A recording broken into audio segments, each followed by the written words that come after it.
Good morning every student. बुआ कैसे हैं आप लोग? इसी तरह से मुस्कुराइए, गुनगुनाते रहिए बुआ, चूँकि हम लोग का लाइफ गॉड गिफ्टेड है। आगे नेक्स्ट क्लास करते हैं हम लोग। दो संख्याओं के गुणनफल के रूप में व्यक्त करने के कितने प्रकार हैं?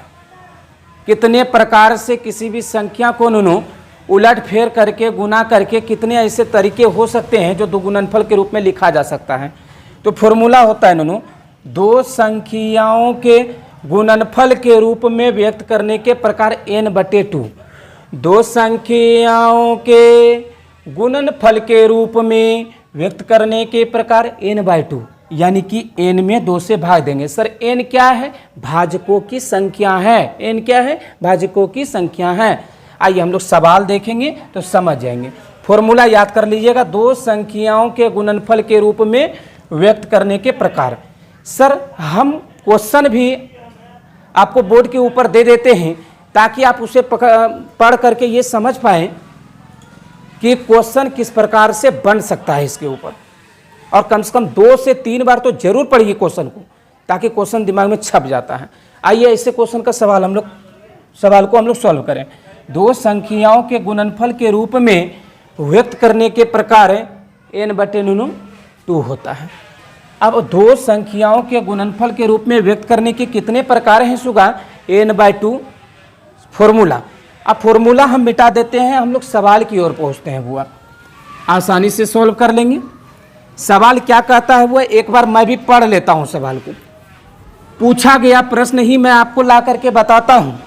जो प्रीवियस ईयर का क्वेश्चन होता है, जो पीछे पूछा गया होता है, उसको लिख करके क्रॉप करके मैं रख लेता हूं ताकि मैं आपको बता सकूं।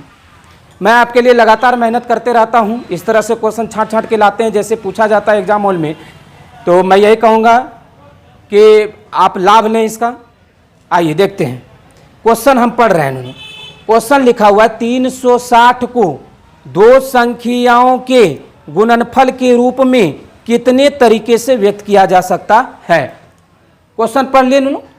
ऊपर में क्वेश्चन दिया गया है, थोड़ा आप भी पढ़ लें उसको कि क्या कहना चाहता है। तो सबसे पहली बात कि 360 को हम लोग भाग दे दीजिए, सॉरी एलसीएम दे दीजिए।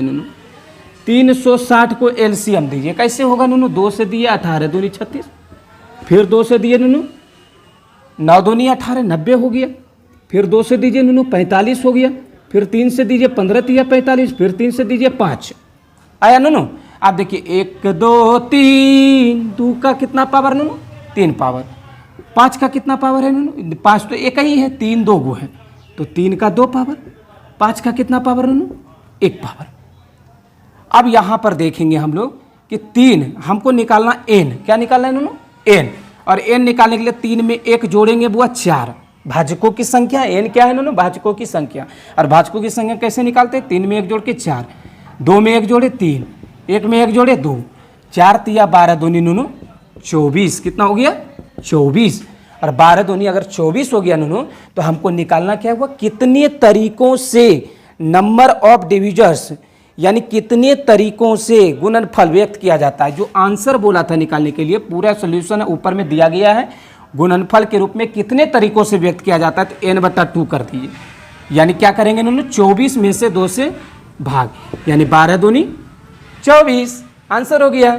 ऐसा क्वेश्चन जब भी पूछेगा आप इस प्रकार से कर सकते हैं। बहुत बहुत धन्यवाद।